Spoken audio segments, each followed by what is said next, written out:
Alright, welcome to video 3 for rotation, and maybe you're excited because this video is starting out differently than the other ones do. So hey down there. I have a demonstration. This lesson is about rolling motion, which we don't get into too much in AP Physics 1, but there are some important ideas that we do cover in this. So you can, at this point in time, see this weird apparatus that I have. I'm going to move it just so you can see one more thing. So I have this thing that we'll use in class with like movable masses. That's like a hoop with a bar and two movable masses when we talk about moment of inertia later in the unit. But what I wanted to show you was the relationship between angular and linear variables when rolling is concerned, because something neat happens. So what I have is what I'm going to do is I'm going to like roll this halfway around. So there's two pieces of tape, one at either end of this bar, and I'm going to start with one piece of tape at the surface of the lab bench, and then I'm going to roll this until the other piece of tape is touching the lab bench. I have a track that I'm going to hopefully keep to, and there's a mark that I made right there that I think you can see. There's also a mark that I made here and here, so that's going to guide my measurements. Now, the topic that we discuss in this course having to do with rolling is rolling without slipping. And I have unfortunately picked one of the slipperiest devices possible to demonstrate this, but it's also just the perfect shape. So here's what I'm going to do. We're going to start it as best as I can with the marks that I made lined up. And then as best I can, without slipping the object, I'm going to roll it so that the other mark is there.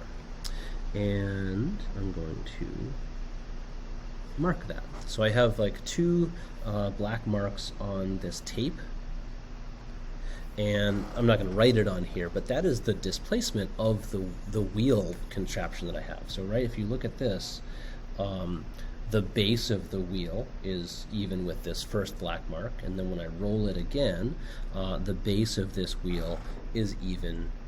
The new base of this wheel is even with this mark. So the center of the wheel, even though it's rolled, the wheel itself has moved from here to here. So the entire wheel has actually been displaced by this amount. And so that is something that I can measure. And if I do this, so that is 24.8. So that's, I don't know if you can see the board, so lab bench 24.8 centimeters. Now you can't see that, so I wrote it down for myself. Okay, so the point is the linear distance that the wheel has traveled is 24.5 centimeters. That's a weird mistake to make. Okay, so the wheel has traveled 24.5 centimeters.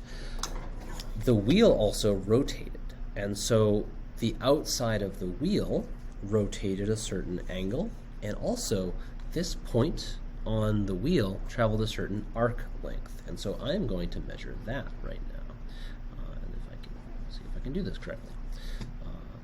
So there's that, and I get 24.3 centimeters.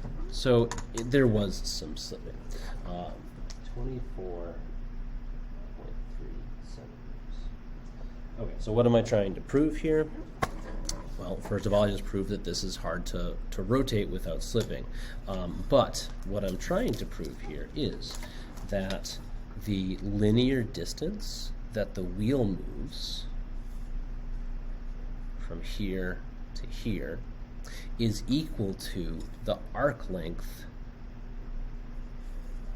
that the wheel moves through also. So if I take, like, if I imagine this point on the wheel up here, when it rolls, it's going to roll through a certain arc length, and that arc length is equal to the distance that the actual wheel moves.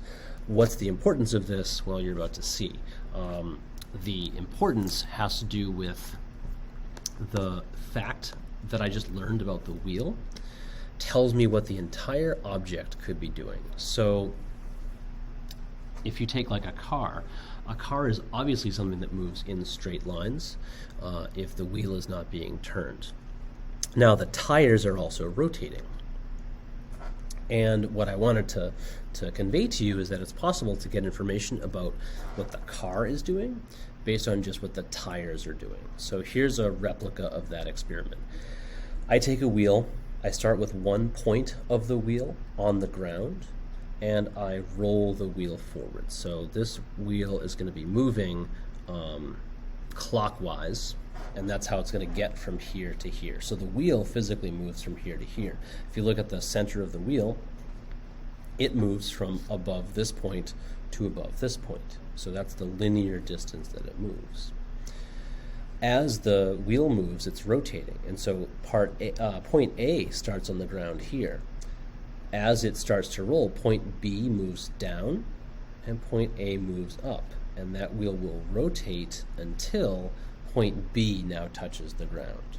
And so the actual distance that point A has moved is equal to this arc length. And so that's point A's displacement, and this is the wheel's displacement. In AP Physics 1, we assume that there's no slipping between the wheel and the ground. And the relationship we have is that the linear displacement of the wheel is equal to the arc length traveled by any point on the surface of the wheel. So again, digest that for a second. The linear displacement of the entire wheel is equal to the arc length traveled by one point on the wheel. So this is the entire wheel, and this is just point A. The wheel itself is doing a lot of things, but the center of the wheel is moving in a straight line from here to here. The point A is moving in an arc from here to here, and those two lengths are going to be the same. And so this, the reason we bring this up is because it applies to velocity. If I measure the amount of time that takes, it has to take the same amount of time. I get this velocity of the wheel is equal to the velocity of the point on the outside of the wheel. So that deserves some explanation. So what does this mean? It means the speed of the object equals the tangential speed of the tire. So just by knowing how fast the wheels are spinning, I can tell you how fast the car is going. And so to really hammer that home, the velocity of the object is equal to r omega of the wheel. And so this is this weird relationship that if you know what the wheel on something is doing, you can actually determine how fast that object is moving. So the example I would focus on would be like the tire of a bike versus the bike itself, or the tire of a wheel versus of a car versus the car itself. So these two variables have to do with the tires, whereas this is the velocity of the car. So there's a translation that gets made. This doesn't come up very often if you're taking the test, but it's something that I want you to be aware of. That's a relationship between rolling objects and the things that they are carrying.